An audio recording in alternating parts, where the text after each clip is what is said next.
एक बाबा थे और एक थी माँ रूहानी। एक अलौकिक बाबा थे और एक थी माँ रूहानी। एक अलौकिक बाबा थे और एक थी माँ रूहानी। मधुबन के फूलों ने सुनाई प्यारी मधुर कहानी। एक थी माँ रूहानी। एक अलौकिक बाबा थे और एक थी माँ रूहानी।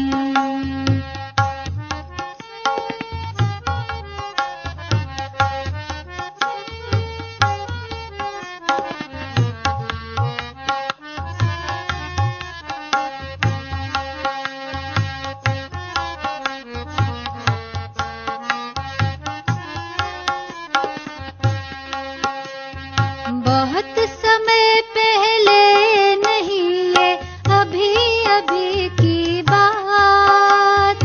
मात पिता संग परियां उतरी आबू में एक साथ। बहुत समय पहले नहीं ये अभी अभी की बात।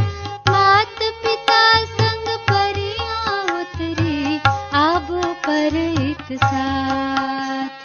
सपनों सागर अपनों का था उनमें प्रीत पुरानी।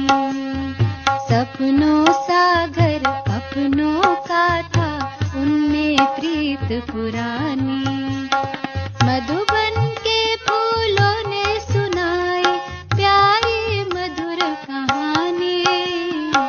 एक थी माँ रूहानी।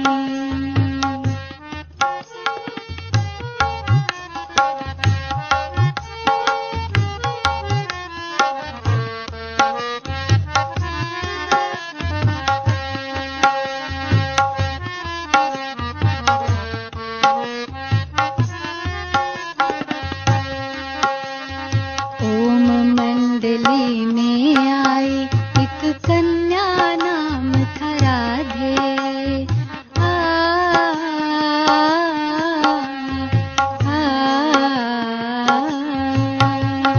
ओम मंडली में आई एक कन्या नाम था राधे।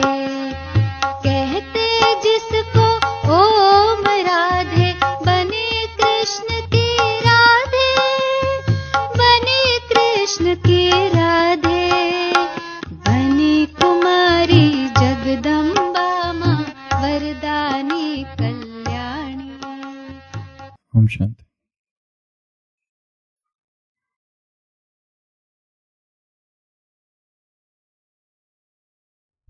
किसी शहर में एक बहुत प्रसिद्ध टेलर दर्जी था और एक व्यक्ति ने उस दर्जी की ख्याति सुनी और उसे लगा कि मुझे अपना कमीज अपना शर्ट इसी से सिलवाना है। और उसने कपड़ा खरीदा और वो कपड़ा लेकर उस दर्जी के पास गया और उसे कहा कि मुझे एक कमीज सिलवाना है, शर्ट। दर्जी ने कहा ठीक है, 1 हफ्ते के बाद आ जाना।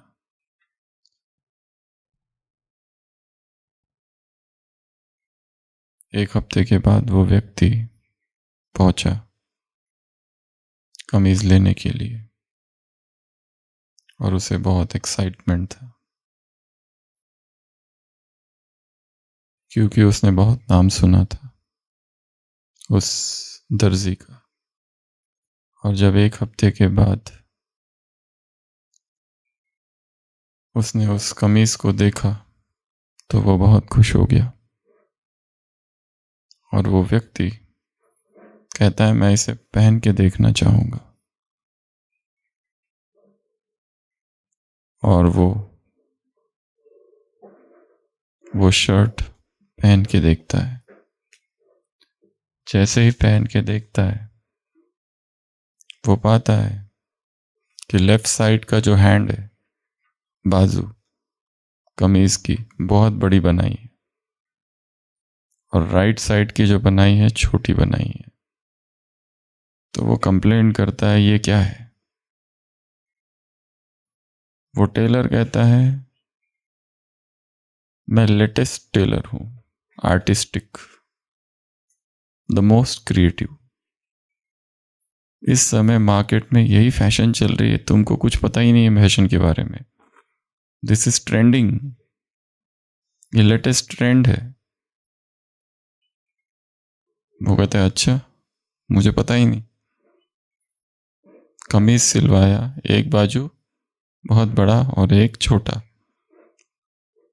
वो टेलर कहता है, तुम्हें केवल चलते समय ऐसे चलना है, लेफ्ट साइड को ऊपर कर दो और ये नीचे, तो बराबर सेटिंग होगी। बाकी कमीज में कोई फॉल्ट नहीं है। ठीक है, वो व्यक्ति खुश हो जाता है, उस कमीज को पहनता है, और पहनने के बाद और एक चीज उसे दिखती है। इधर पीछे कपड़े का गुच्छा है, मतलब जैसे जगह है उसके लिए वो बनाया हुआ है। वो कहता है, ये क्या है? वो टेलर कहता है, फिर वही बात, तुम्हें लेटेस्ट डिजाइन, लेटेस्ट फैशन का पता ही नहीं है, संसार में क्या चल रहा है। तुम जब चलो तो ऐसे झुक के चलो, ताकि वो जो कपड़ों का जो अलग से बना है उसमें प्रॉपर फिट हो जाए। अर्थात जैसे कोई हंच्ड बैक, जिस व्यक्ति को कुबड़ निकल आया है, तो एक तो ऐसे चलना है और एक तो झुक के चलना है। कहते हैं, अच्छा, मुझे पता ही नहीं था ये तो। कहते हैं, यही तो लेटेस्ट फैशन है। तो वो व्यक्ति मार्केट से, टेलर की दुकान से निकलता है ऐसे और झुक के, क्योंकि लेटेस्ट फैशन है, और बहुत खुश होता है। चलते चलते उसे एक दूसरा व्यक्ति कहता है, इतना बढ़िया शर्ट जरूर उसी टेलर ने सिलाया होगा। ये सुनकर तो उसे और ज्यादा खुशी होती है कि वास्तव में मैंने राइट टेलर से अपनी कमीज सिलवाई। फिर भी वो व्यक्ति आश्चर्य से पूछता है, तुम्हें कैसे पता?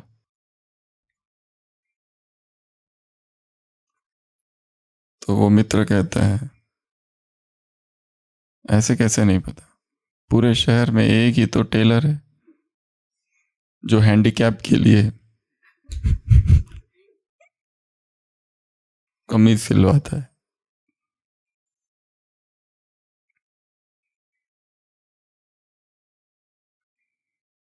वो व्यक्ति प्रभावित हो गया था उसके नाम और मान से, इसीलिए ऐसे कर दर्जी के पास गया जिसका बहुत मान है, और जो मुख्य चीज है शरीर, उसको भूल गया। तो यहाँ दो बातें हैं, एक कमीज और एक शरीर। कमीज महत्वपूर्ण नहीं है, शरीर महत्वपूर्ण है। और यही बात अध्यात्म के क्षेत्र में भी लागू है। एक तरफ है शरीर, मन और आत्मा। या तो हम शरीर से प्रभावित होते हैं या मन की बातों से प्रभावित होते हैं, जो बहलाता है, जो फुसलाता है, जो भ्रमित करता है, जो कहता है ये करो, ये करो, ये खरीदो, ये खरीदो, ये चाहिए, ये चाहिए, ये होना चाहिए, जो भटकाता है। और जो मुख्य है आत्मा, वो भूल जाती है। जैसे ये व्यक्ति भ्रमित हो गया, उसे पता था कुछ तो गलत हो रहा है। ऐसा कोई शर्ट नहीं होता है कि जिसकी एक तरफ बड़ी और एक तरफ छोटी, परंतु फिर भी वो मान के टेलर सही, शर्ट सही बॉडी को ठीक कर रहा है। उसमें उसे दोष नहीं दिखाई दे रहा। उसी तरह परंपरा से जो चल रहे हुए सिद्धांत है उनमें प्रॉब्लम नहीं है, प्रॉब्लम हम में है, ऐसा व्यक्ति सोचता है। हो सकता है उन्हीं में प्रॉब्लम हो।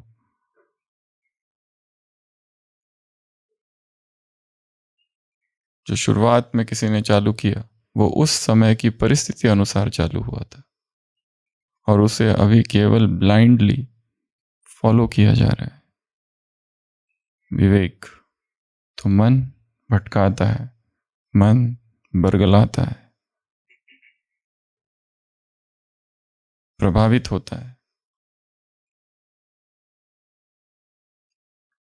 धोखा देता है, या फिर आलस में डूबता है। आत्मा में संकल्प है और उस संकल्प को मन के कमजोर विचार क्षीण कर देते हैं।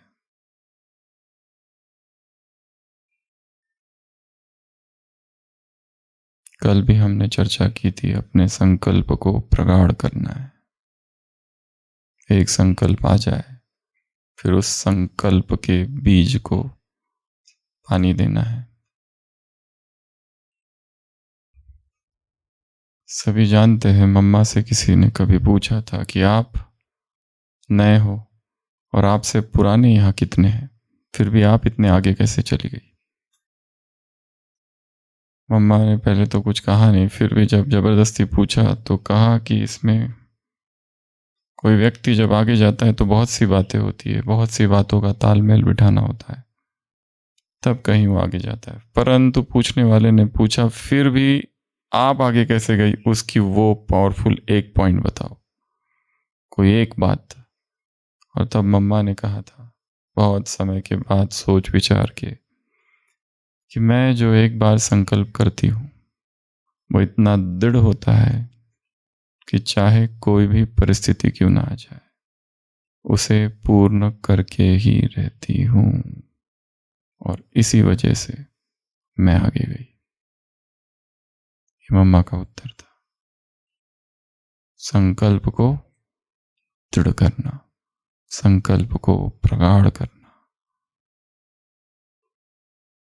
और उसे कल रात भी हम चर्चा कर रहे थे, बार बार स्मरण, बार बार याद करते रहना, अपने स्मरण को पुकारना, आह्वान करना। जो भी हमने सोचा है स्वयं के लिए,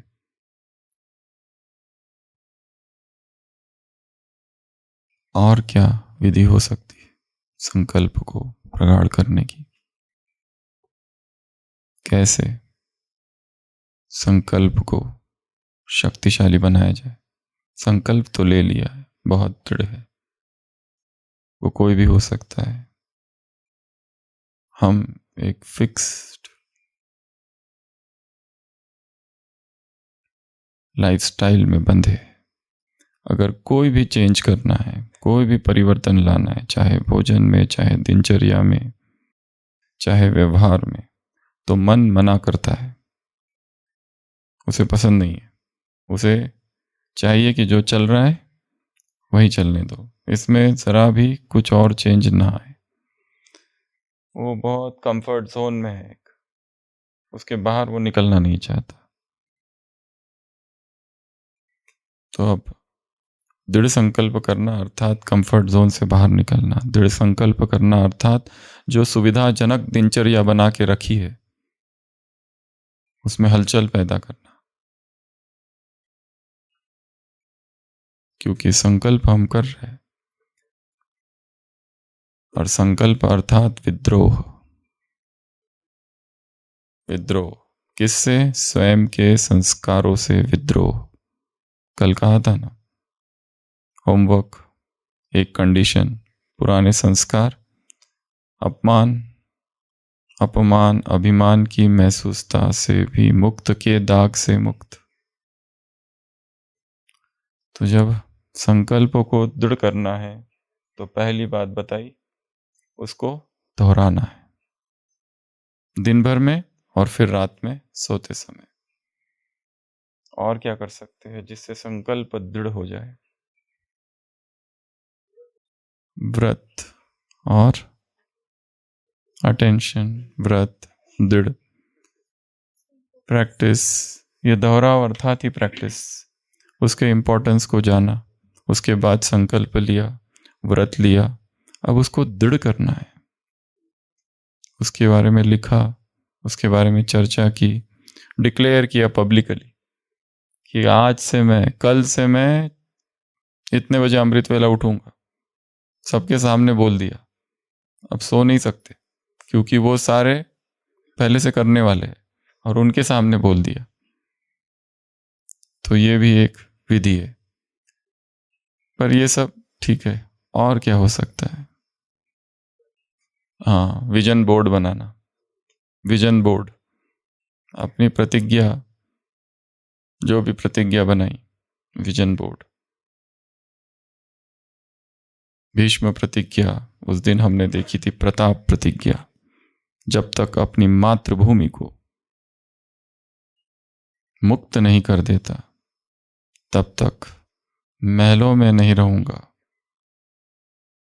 तब तक बिछोने पर नहीं सोऊंगा, तब तक सोने के या धातु के पात्र में भोजन नहीं करूंगा, घास ही मेरा बिछोना होगा, जंगल में ही रहूंगा और किसी भी पात्र में भोजन नहीं करूंगा, धातु के, सोने के सुख सुविधाओं का त्याग करूंगा। इसे प्रताप प्रतिज्ञा की कहा जाता है। तो वो प्रतिज्ञा तो ले ली, भीष्म प्रतिज्ञा तो ले ली, परंतु अब उसको और दृढ़ करना है, उसको अवचेतन तक पहुंचाना है। ये तो कॉन्शियस माइंड ने सब कुछ किया, उसके बारे में लिखा, उसको दूसरों को बताया, विजन बोर्ड बताया, रोज रोज उसको देखते रहे। और क्या किया जा सकता है?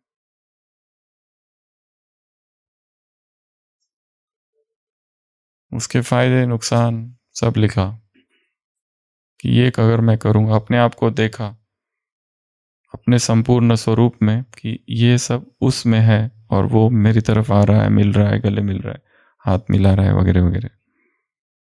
वो सब संकल्प की प्राप्ति को रिवाइज करना, अमृत वेला रिवाइज करना, दिन में रिवाइज करना, रात में रिवाइज करना। एक और विधि है जो श्वास के साथ जोड़ी गई है।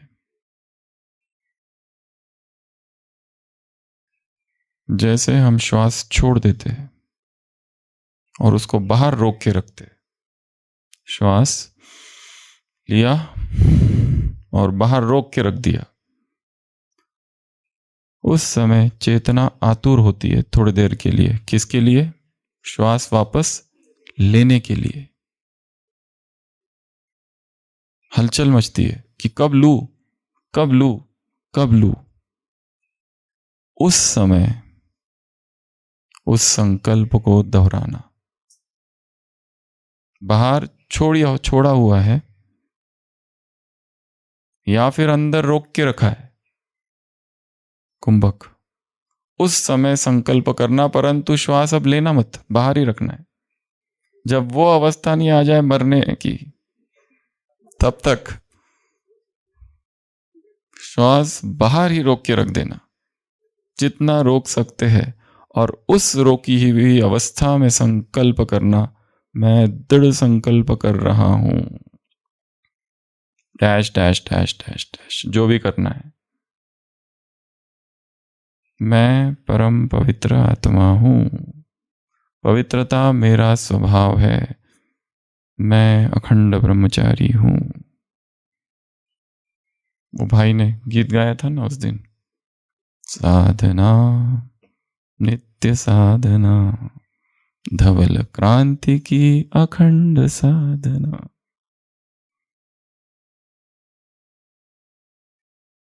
करे? कौन सा संकल्प लेंगे? संकल्प आप बताओ, फिर करेंगे।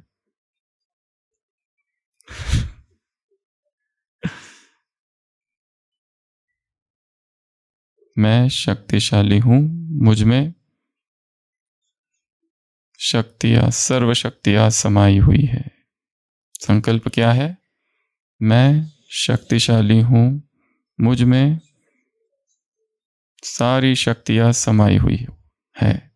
तो अभी लंबा श्वास पहले भीतर ले लेंगे और फिर उस श्वास को छोड़ देंगे और जोर से छोड़ेंगे, फोर्स के साथ। और एक बार छोड़ दिया कि उसे बाहर ही रोक देना फिर। और उस रोकी हुई अवस्था में मैं शक्तिशाली आत्मा हूं, मुझ में समस्त शक्तियां समाई हुई है। स्टार्ट।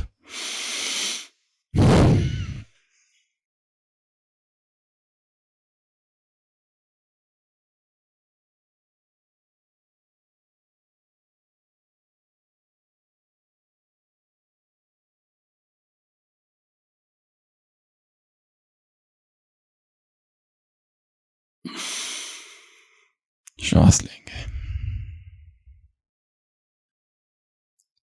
श्वास जब बाहर है, आंखें बंद होगी और उस अवस्था में एक पावरफुल संकल्प, वो संकल्प परिवर्तन का संकल्प हो, वो संकल्प हो जो आपके दिनचर्या में वो क्रिया नहीं है और वो लानी है। एग्जाम्पल एक्सरसाइज, एग्जाम्पल बैठा हुआ योग, एग्जाम्पल इंटरनेट एडिक्शन, एग्जाम्पल ज्ञान का मनन चिंतन कम है। मैं ज्ञान का मनन चिंतन करूंगा, मैं ज्ञान का मनन चिंतन करूंगा। सत्य की प्यास बिना चिंतन के पूरी नहीं होती। मैं चिंतनशील आत्मा हूं, मुझे गहन चिंतन करना है। अभी दूसरा संकल्प लेंगे, एकांतवास का, अंतर्मुक्ता का। मम्मा सुबह 2 बजे उठकर छत पर बैठ जाती थी। अंतर्मुक्ता उसका स्वभाव था, उनको अंतर्मुक्ता बहुत पसंद क्या, it was a part of nature.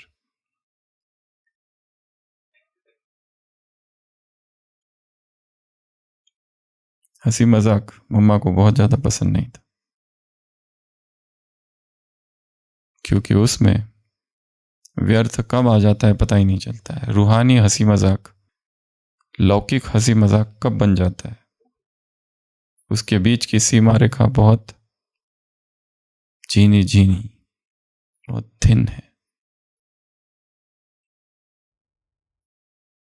मैं एकांत प्रिय आत्मा हूं, मौन प्रिय आत्मा हूं। तो संकल्प करेंगे मैं अंतर्मुखी हूं। तो सभी श्वास भीतर और जोर से श्वास बाहर छोड़ेंगे, आंखें बंद करके उसे जितना हो सके बाहर ही रोक के रखना है। और उस रोकी हुई अवस्था में मन की भूमि में उस संकल्प के बीज को डाल देना है। तब तक उसके डाले रखना है जब तक बेचैनी ना हो जाए, हलचल ना हो जाए, मन कहे कि बस अब मर जाऊंगा, अब लेना ही है श्वास, तब तक। स्टार्ट। मैं अंतर्मुखी आत्मा हूं, मौन प्रिय आत्मा हूं। ये 2 संकल्प जोड़ेंगे। स्टार्ट।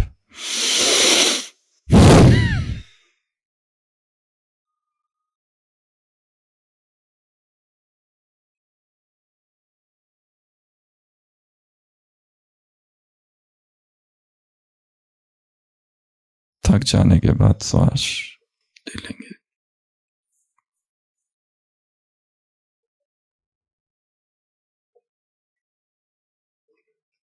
तीसरा संकल्प, सुख लेना, सुख देना। मम्मा ने कहा था तुम्हें इन 5 तत्वों को भी कष्ट नहीं पहुंचाना है। कोई अगर बहुत जोर जोर से चलता था और चप्पल की आवाज करता था, सबने सुना है। क्या कहा मम्मा ने? धरती को भी कष्ट होता है, किसी को भी कष्ट नहीं पहुंचाना है। मैं सुख देने वाली और सुख लेने वाली आत्मा हूं। और इस बार हम प्रयोग करेंगे श्वास भीतर रोककर, पूर्ण श्वास, फेफड़ों को संपूर्ण श्वास से भर लेंगे जितना भर सके, और उसके बाद में कुंभक रोक देना उस श्वास को भीतर ही। और उस रोकी हुई अवस्था में वो संकल्प करते जाना, और संकल्प को प्रगाढ़ करने की ये विधि है, क्योंकि इस विधि से संकल्प अवचेतन तक पहुंच जाता है। क्योंकि तड़प रही है आत्मा, शॉक की अवस्था है, ये हलचल की अवस्था है। और ये स्मरण रहेगा। सोचो यदि हमें तैरना नहीं आता और किसी ने पानी में धकेल दिया और चिल्ला रहे बचाओ बचाओ बचाओ, और फिर लास्ट मोमेंट में किसी ने बचा लिया, तो क्या यह घटना भूल जाएगी? कितने दिन स्वप्न में आएगी? क्योंकि कहां पहुंच गई? सबकॉन्शियस में, एकदम डीप चली गई है। जो चीज हम रोज अभ्यास करते डीप जाए, वो तो जाती नहीं। मैं मास्टर सर्वशक्तिवान, और ये घुस गई। तो संकल्प कौन सा है? सुख लेने वाली और सुख देने वाली आत्मा हो। स्टार्ट।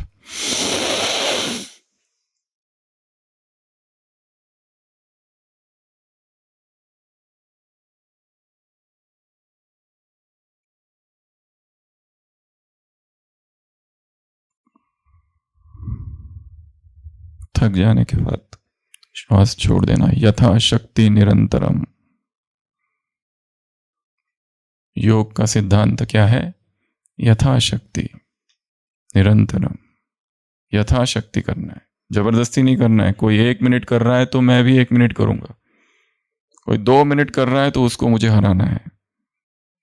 योगासन में और प्राणायाम में यह सिद्धांत कॉम्पिटिटिव एटीट्यूड नहीं चलेगा, नहीं तो हॉस्पिटल पहुंचना पड़ेगा।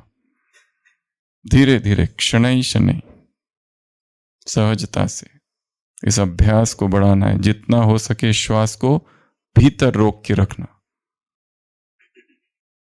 हठ योग में यह बहुत बड़ा अभ्यास है। हाँ, जिनको हार्ट की बीमारी है, जिनका हार्ट कमजोर है, वो थोड़ा ध्यान से, लंबा नहीं रोकना है। जिनको दमा है, अस्थमा है, वगैरह वगैरह। परंतु अभ्यास से कुछ भी संभव है, बढ़ाया जा सकता है उसे। पुराने जमाने के योगियों ने कैसे कैसे अनुभव किए। एक योगी को, सत्य घटना, 1948 के आसपास की, जमीन में गाड़ दिया गया, ऊपर से मिट्टी डाल दी गई, और बराबर 6 मास के बाद वो जमीन खोली। बहुत गहरे गड्ढे में गाड़ा उसको। अब नीचे ना भोजन है, ये तो मान लिया भोजन नहीं है, पानी नहीं है, तो हम कहते हैं ब्रेदारियन ऊर्जा लेंगे, प्राण ऊर्जा। अब नीचे ना सूरज है, कुछ भी नहीं है, धरती। उसे जब निकाला गया, हजारों की भीड़ लगी थी लोगों की, अखबार में भी आया उसकी कटिंग्स, वो भी हमारे पास एक पेपर था, वो पूरा वर्णन है उसमें। वो योगी बाहर निकला, पूरे कीड़े और वो मिट्टी थी, पर वो जिंदा था, और उसको उठाया गया, और लोग उसको देखने के लिए, वो सीधा हॉस्पिटल देखने के लिए कि सब ठीक है क्या, पैरामीटर्स, पर वो जिंदा था। तो योगियों ने बड़े से प्रयोग किए। किस आधार पर? श्वास के आधार पर, संकल्प के आधार पर। जो साइंस कहती असंभव है, साइंस कहती हो ही नहीं सकता।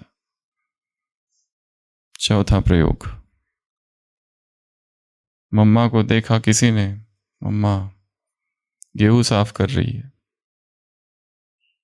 किसी ने पूछा, आप मम्मा आप गेहूं साफ कर रही हो? मम्मा ने कहा, गेहूं थोड़ी साफ कर रही हूं, साक्षी दृष्टा होकर कर्मेंद्रियों द्वारा ये कर्म कर रही हूं। साक्षी दृष्टा होकर कर्मेंद्रियों द्वारा ये कर्म करा रही हूं। सभी योगियों के जीवन में एक भाव देखा गया है, वो है साक्षी भाव, साक्षी की साधना। साक्षी लक्ष्य भी है, साक्षी साधना भी है।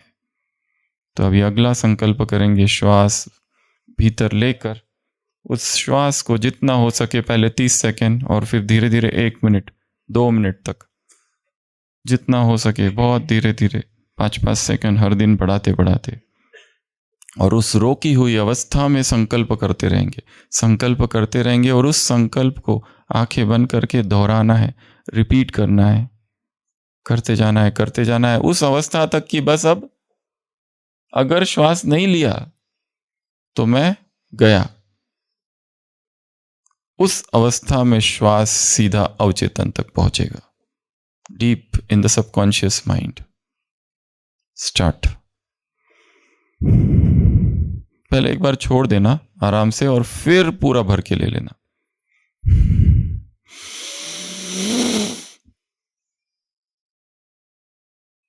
संकल्प है मैं साक्षी दृष्टा हूं। फिर से एक बार छोड़ दो और फिर भर लेना अंदर। संकल्प है मैं साक्षी दृष्टा हूं।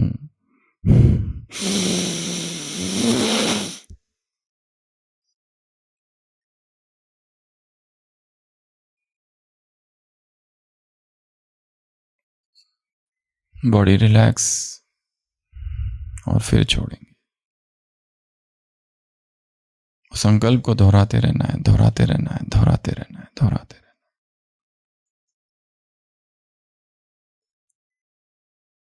मन की हलचल की अवस्था में संकल्प जब लिए जाते हैं, हलचल अर्थात इस तरह की हलचल। पहले वो खेतों में क्या किया जाता है, हल चलाया जाता है, फिर बीज डालना है, ये हल चलाना है और फिर बीज डाल दो।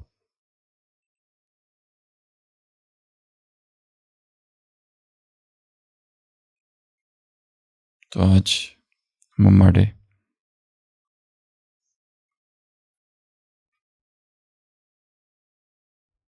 और आज की जो मुरली है, 3 मुरलियां है, पर जो एक मुरली है उसमें से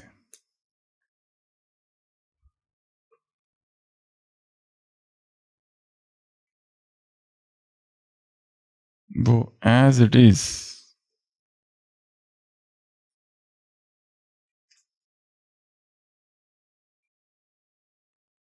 2873 की मुरली, 2873 की मुरली एज इट इज 2872 की मुरली जैसी है। जैसी नहीं है,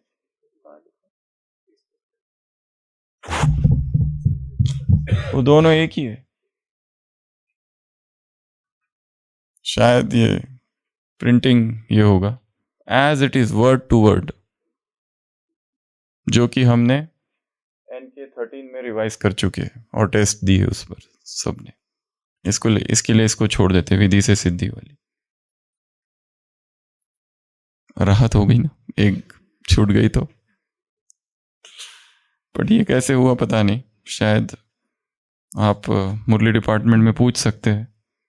ये तो exactly word to word same है, तो क्या बाबा वास्तव में इस दिन आए थे? हो सकता है एक ही दिन आए और ये दूसरा दिन जो डाली गई है किताब में एज इट इज है, जरा भी चेंज नहीं, एक शब्द भी नहीं, वर्ड टू वर्ड। तो इसका रहस्य क्या है ये पूछना पड़ेगा। दूसरी मुरली है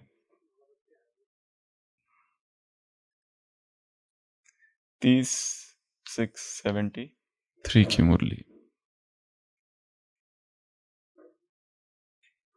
इस मुरली में 3-4 बातें हैं। सबसे पहली बात, मैं कौन हूं? बाबा ने कहा रूहानी पहेली, स्पिरिचुअल पजल, स्पिरिचुअल कनंड्रम। इसमें 3 स्टेप्स बताए। पहला है जानना, दूसरा है मानना, तीसरा है चलना। इस 3rd स्टेप को क्या बनाओ? एवरलास्टिंग। और ये एवरलास्टिंग शब्द अर्थात अविनाशी, उसको कई बार रिपीट किया है बाबा ने मुरली में।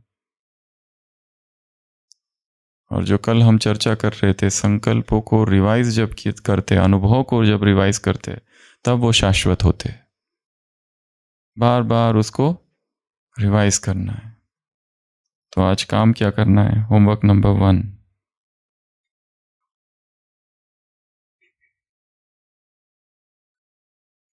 ऐसे 3 डायग्राम बनाने हैं।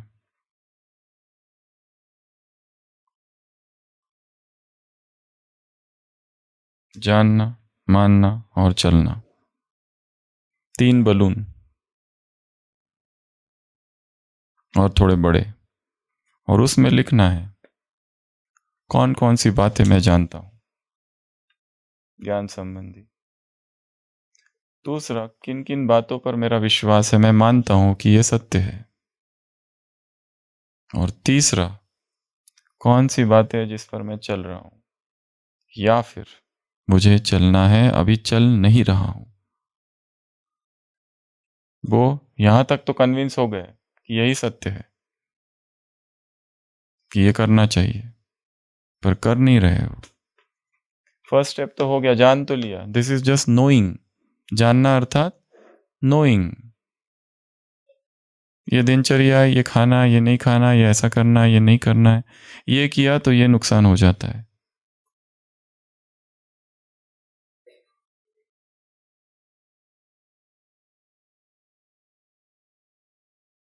ये मुझे करना ही नहीं है, क्योंकि इसके पहले करके देखा, और जब जब करके देखा तो क्या हो गया? नुकसान ही हुआ, टाइम वेस्ट हो गया बहुत सारा, और फिर पश्चाताप का भाव जागृत हुआ मन में।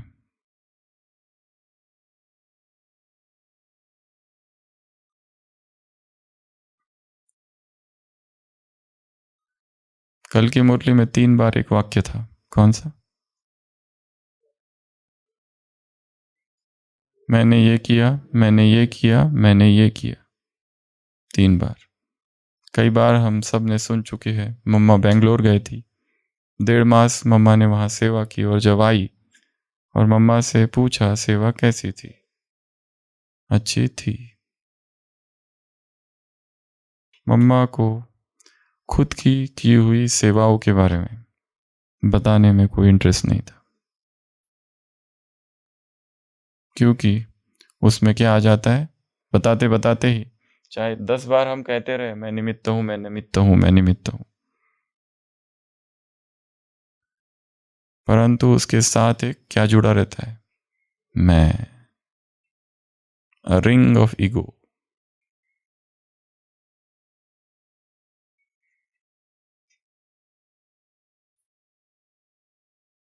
ये जान तो लिया है कि इसमें खतरा है। ये कहां तक आया है? पहले जाना, नोइंग, इसको माना, हाँ ये सही है, दिस इज करेक्ट, ऐसा करना नहीं चाहिए, परंतु प्रैक्टिकल कर्म, चलना, इसमें नहीं आया है। ऐसी पॉइंट्स यहां लिखनी, कोई सूक्ष्म पॉइंट, ऊपर ऊपर वाली नहीं, कि जो हमें समझ में तो आ गया है, बुद्धि ने मान लिया है कि ये ऐसा है, और ये पूरा निश्चय है कि ऐसा करना ही नहीं चाहिए, परंतु आदत बनी है अब, इसलिए अपने आप ऑटोमेटिक होता है। वो जो भी आदत बन जाती है वो अपने आप, हमें कुछ करना नहीं पड़ता है, अपने आप पगडंडी बन गई है। न्यूरोप्लास्टिसिटी, ब्रेन में एक ट्रैक तैयार हो गया है, रिपीट रिपीट करते रहो कोई भी चीज। रोज यहां से आदत है 1 बजे यहां से निकलना, डिपार्टमेंट से डाइनिंग में जाना, 1 बजे निकलना, डाइनिंग में जाना। एक दिन किसी ने कहा कि वहां जाने से पहले मुझे मिलना, ठीक है, पता है, सोचा भी है कि उससे मिलना है, फिर भी कदम किस ओर गए? अपने आप डाइनिंग में, वहां जाके फिर रिटर्न आके फिर उससे मिले। क्यों? हैबिट, इसे कहते हैं फोर्स ऑफ हैबिट। तो जो निगेटिव फोर्सेस है, निगेटिव हैबिट्स अपने आप काम करती है, तो पॉजिटिव भी करेगी, सेम ये भी है। तो संकल्प को प्रगाढ़ करने की विधि है, एक, उसको दोहराना, दूसरा श्वास को अंदर या बाहर के रोक के रखना। और तीसरी विधि और एक है, जो करना है तो करो या तो छोड़ो,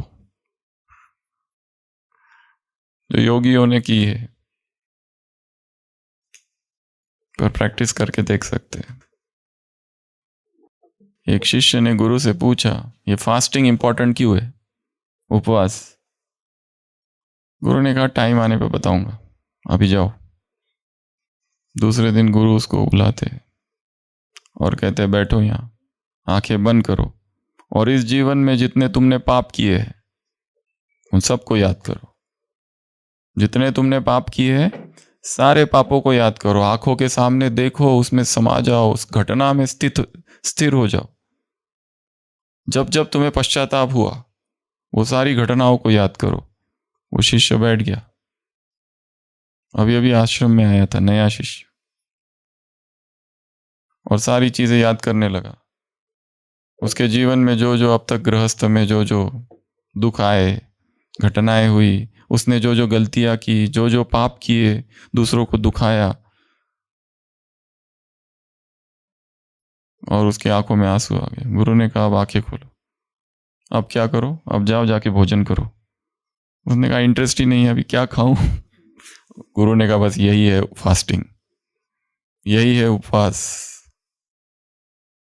कुछ समय तक भोगों से दूर रहकर प्रभु चिंतन करना, आत्मचिंतन करना, ऐसी अवस्था में किए हुए संकल्प प्रगाढ़ होते हैं।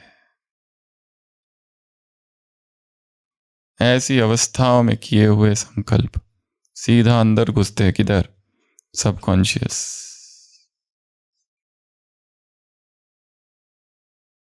चलो पूरा दिन नहीं, IF इंटरमिटेंट फास्टिंग कुछ समय तो कर सकते हैं।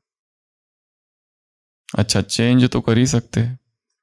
रोज नाश्ते में 5 चीजें खाते हैं कोई कोई लोग, वो 5 की 4 तो कर सकते हैं। कोई 4 खाते 3 तो कर सकते, 3 खाते 2 कर सकते, 2 खाते 1 तो कर सकते, 1 खाते उसको बदल तो सकते हैं। महात्मा गांधी जेल में थे, कहाँ पर, गुजरात में, कहाँ पर याद नहीं मुझे, स्टोरी है। उनके साथ में सरदार पटेल भी थे। तो महात्मा गांधी की आदत थी सुबह नाश्ते में 10 भिगोए हुए बादाम खाने की। सरदार पटेल ने देखा केवल 10, ओनली 10, ये नाश्ता हो गया?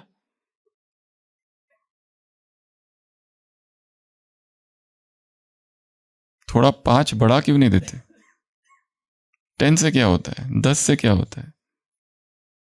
उन्होंने कहा हाँ आपने तो सही कहा, 10 से क्या होता है, बढ़ाने से तो कम भी तो किया जा सकता है। चाहे 5 क्या और 10 क्या और 15 क्या, तो क्यों ना मैं 5 कर दूं, और कल से मैं 5 ही करूंगा।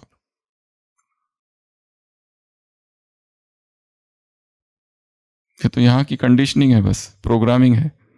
मन को आदत, और भोजन से शरीर, पेट थोड़ी ना भरता है। पेट भरता है संतोष से। पेट किससे भरता है? संतोष से। कंडीशनिंग, यहाँ की कंडीशनिंग क्या है?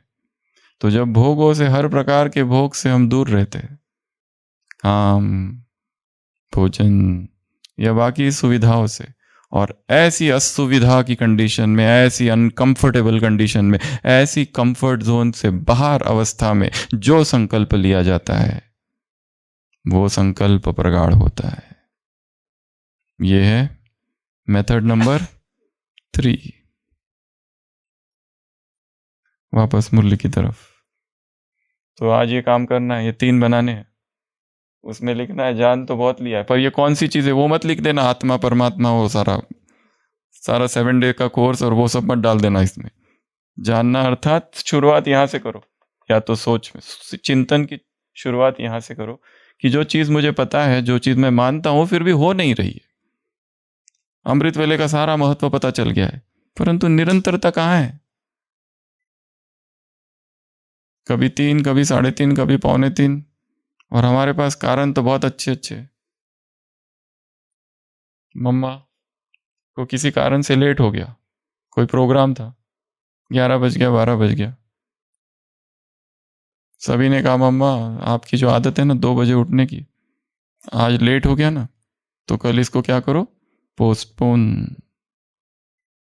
अनाउंसमेंट भी तो होती है ना हमारे इधर, जब बाबा आते हैं, कल सुबह का अमृत वेले का गीत कितने बजे बजेगा, 5 बजे बजेगा। होती थी ना ऐसी अनाउंसमेंट डायमंड हॉल में। तो मम्मा का उत्तर क्या था, गलती या और कुछ था, क्या उत्तर था? पहले अपॉइंटमेंट किसने कहा?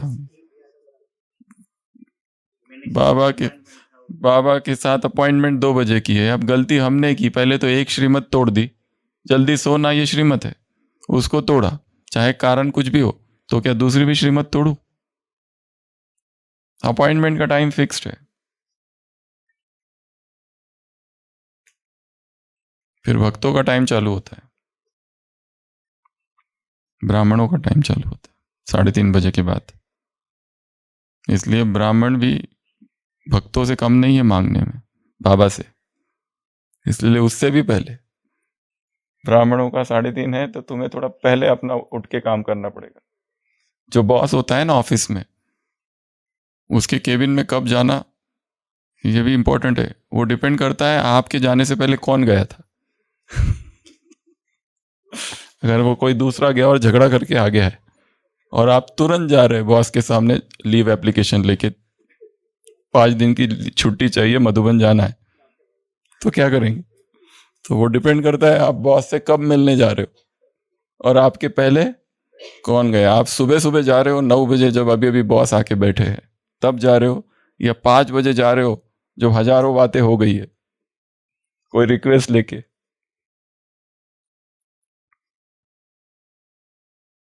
सुबह सुबह पहुंच जाना, एकदम पहले पहले, एकदम थोड़ा भगवान भी तो क्या रहता है, फ्रेश रहता है तब, उसका मूड अच्छा रहता है तब। पता नहीं जो मांगे वो दे दे, तथास्तु कर दे। आशुतोष कहा है ना भक्ति में। शिव कौन है?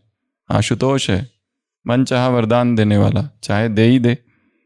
और वही वरदान अगर तुम 3:30 बजे मांगो, तब तक वही वरदान मांगने वाले ढेर सारे ब्राह्मण जाग गए हैं और सब वही मांग रहे हैं।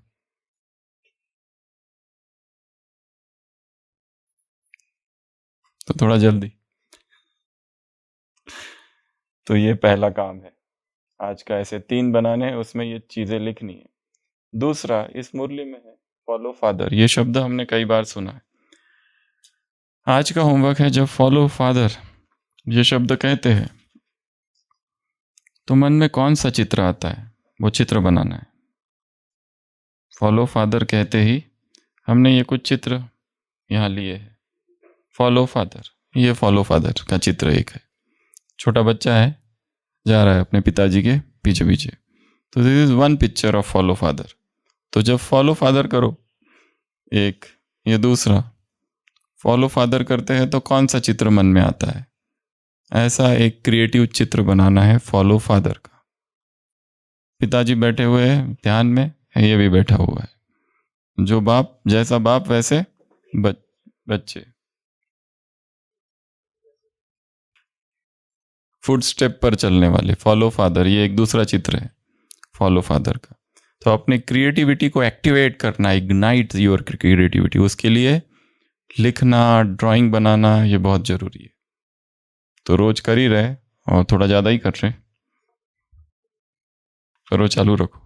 तो आज बाबा ने इस मुरली में कहा है फॉलो फादर। फॉलो फादर करना ये नहीं अर्थात सेवाधारी बनना, फॉलो फादर अर्थात उसने क्या किया उस परिस्थिति में, उस समय जब हाफूड़ का हंगामा हो रहा था, इतना क्या क्या वहां हो रहा था, गले में सांप डाल दिया, सेंटर का पानी रुकवा दिया, इलेक्ट्रिसिटी बंद कर दी, लोगों ने क्या हंगामा किया। वो सारी न्यूज़ उस समय मम्मा के पास भी तो आती थी, बाबा के पास भी तो आती थी। वो क्या रिएक्ट करते थे? ना, नो रिएक्शन, शांत, प्रतिक्रिया नहीं, स्थिर, अचल अडोल।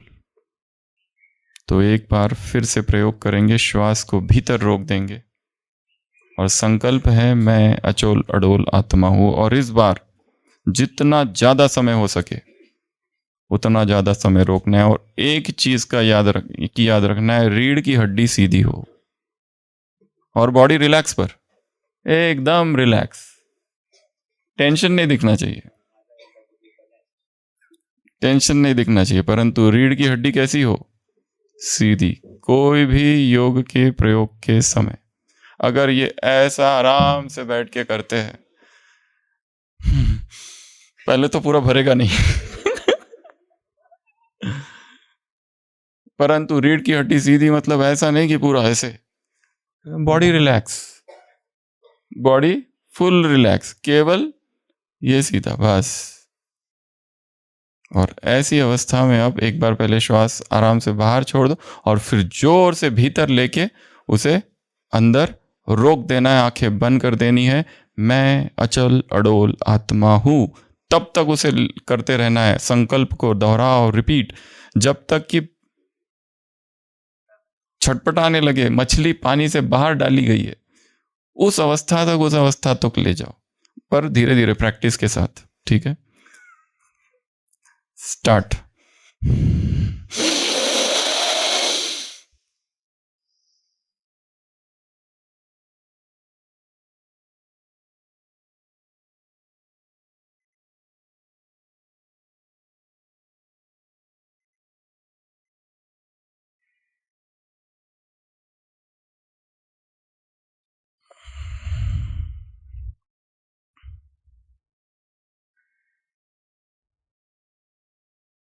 स्टॉप। श्वास लेने की और छोड़ने की आवाज आनी चाहिए, तो ही माना जाएगा जोर से ली और जोर से। अगर छोड़ते समय आराम से छोड़ दिया मतलब वो कुंभक था ही नहीं। कुंभक अर्थात रोक देना, यहां पर बंद कर देना उसको। अंदर ये बॉक्स है, इसमें उसको रोक देना, भर देना। तो कहां थे, आज क्या करना है? दूसरा होमवर्क, एक पिक्चर बनाना है। किसका? फॉलो फादर का, कदम पर कदम। वो जितना क्रिएटिव बना सकते हैं सोच कर कि फॉलो फादर अर्थात क्या क्या हो सकता है, उसका एक सिंबल, उसका एक चित्र। तीसरा, इस मुरली में बाबा ने 2 शब्दों का प्रयोग किया है, कर्मयोगी, कर्मभोगी। कर्मभोगी अर्थात कर्मों के वश, कर्मों के अधीन। और कर्मभोगी अर्थात क्या? कर्मभोगी के लिए क्या कहा है?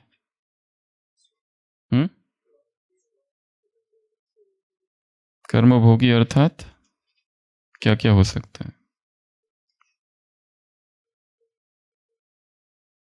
कर्मों के वश, कर्मेंद्रिय कंट्रोल में नहीं, और क्या?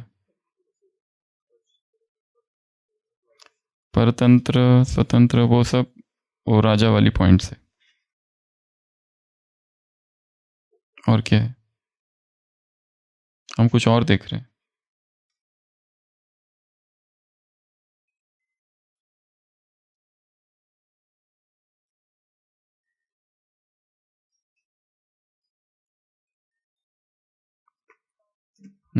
क्या है? कार्मिक अकाउंट को पढ़ा नहीं, कर्मों में एक भोक्ता या भोग कुछ तो शब्द आया है मुरली में। क्या है वो सुशील भी? कर्मभोगी की परिभाषा है मुरली में। हाँ, इस टाइप की कोई परिभाषा है। कर्मभोग अर्थात कर्मभोगी अर्थात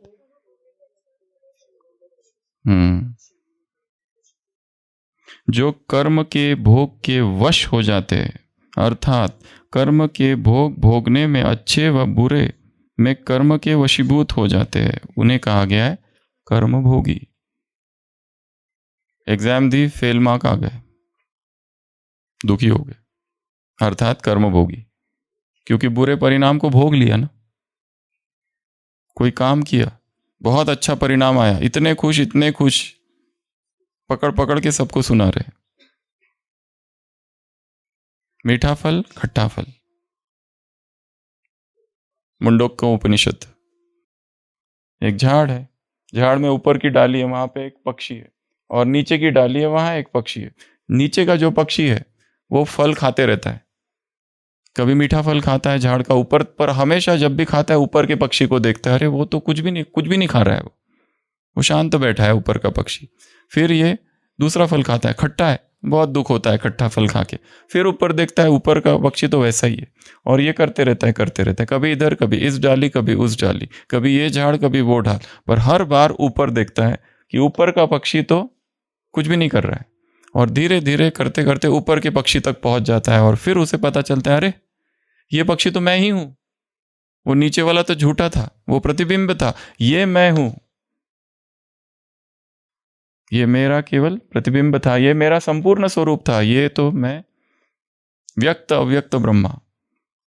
करते करते मैंने देखा मैं फिर वो बन गया। अब ये जो ऊपर का जो पक्षी है ये किसी फल को नहीं खाता, अभोक्ता है, कर्मों के, जो कर्मों के भोग के वश हो जाते हैं। कर्म किया, कर्मण्यवाधिकारस्ते मा फलेषु कदाचन, उसका फल की कोई आसक्ति नहीं है, फल जो भी मिला उसे स्वीकार कर लेना, ठीक है।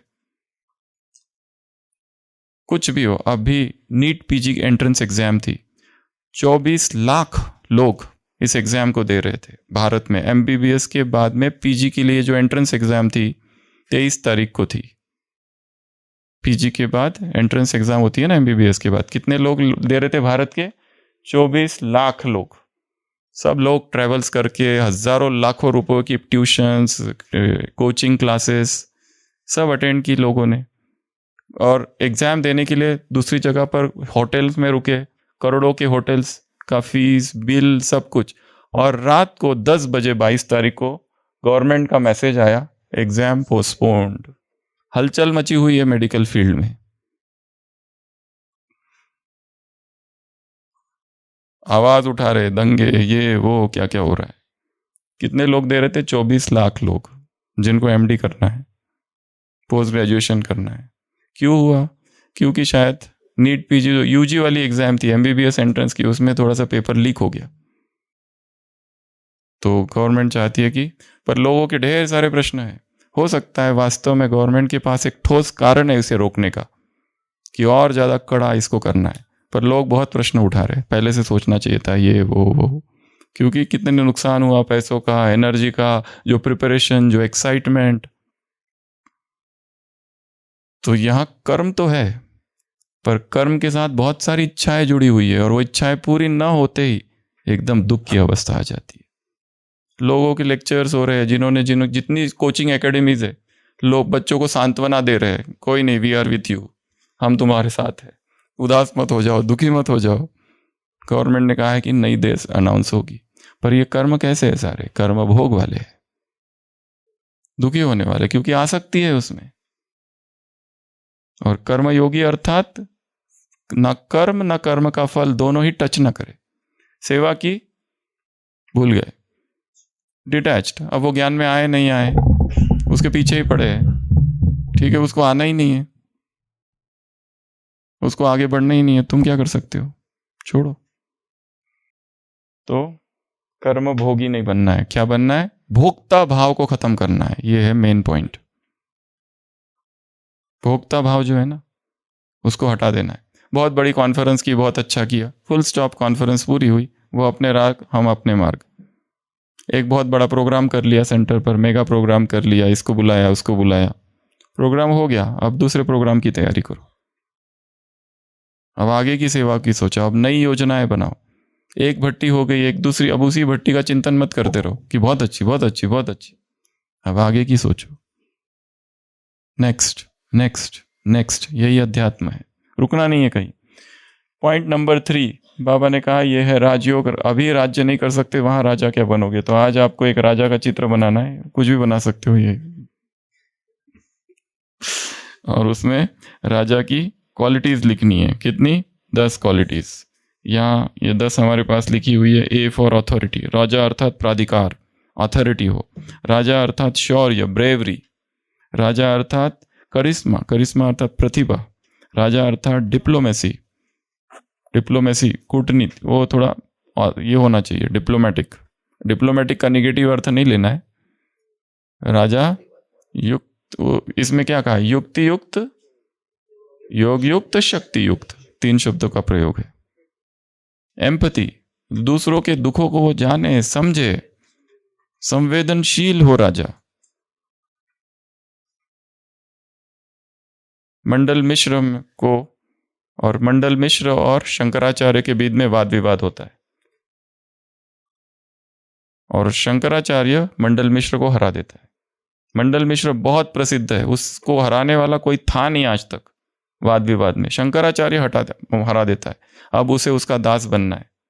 पर उसके पहले उसकी पत्नी कहती है कि तुम्हें मुझे हराना पड़ेगा, मैं इसकी पत्नी हूं। और वो उसे काम विकार संबंधी प्रश्न पूछती है। किसको? बाल ब्रह्मचारी शंकराचार्य को।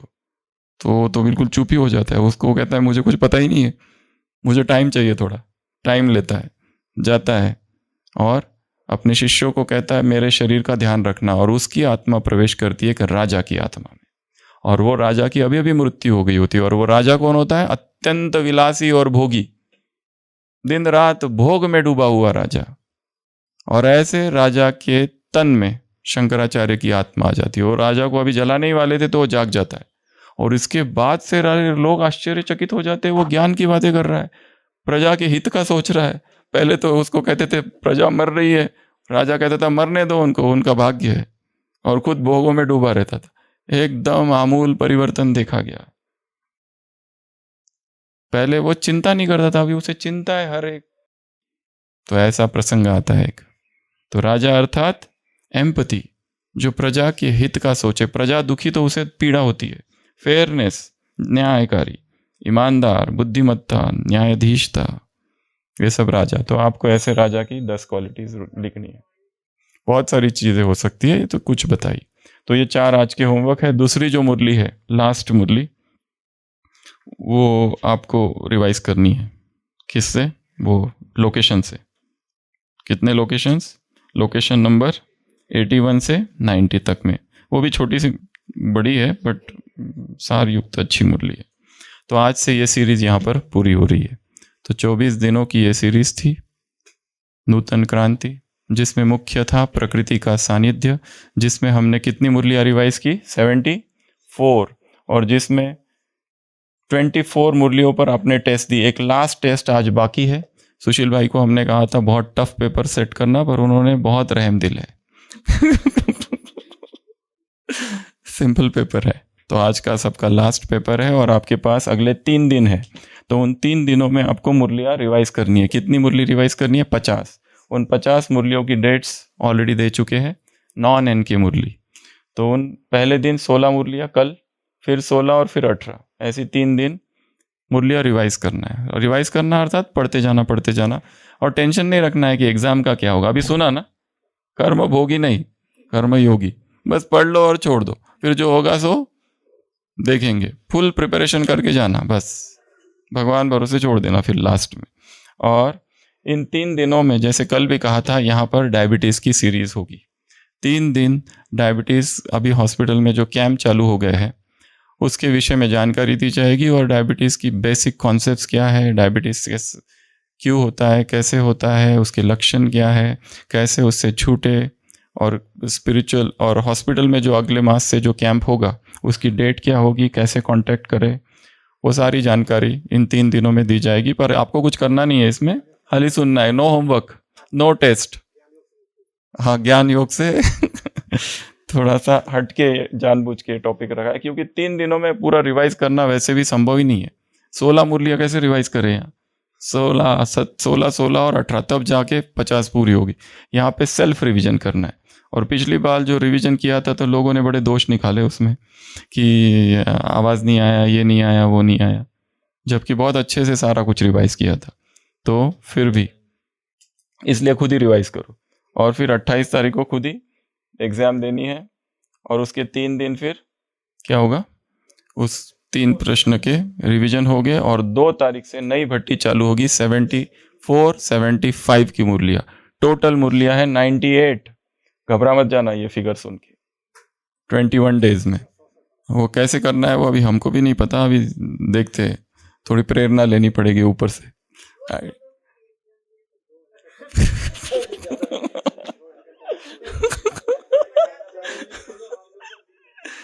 इधर पीड़ा होती है।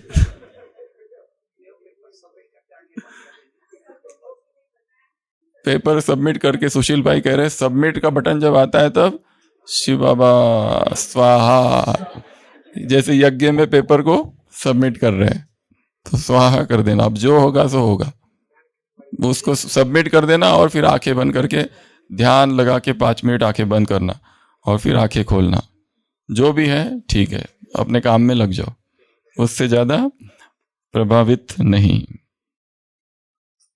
एक अलौकिक बाबा थे और एक थी माँ रूहानी। मधुबन के फूलों ने सुनाई प्यारी मधुर कहानी, एक थी माँ रूहानी। ओम शांति।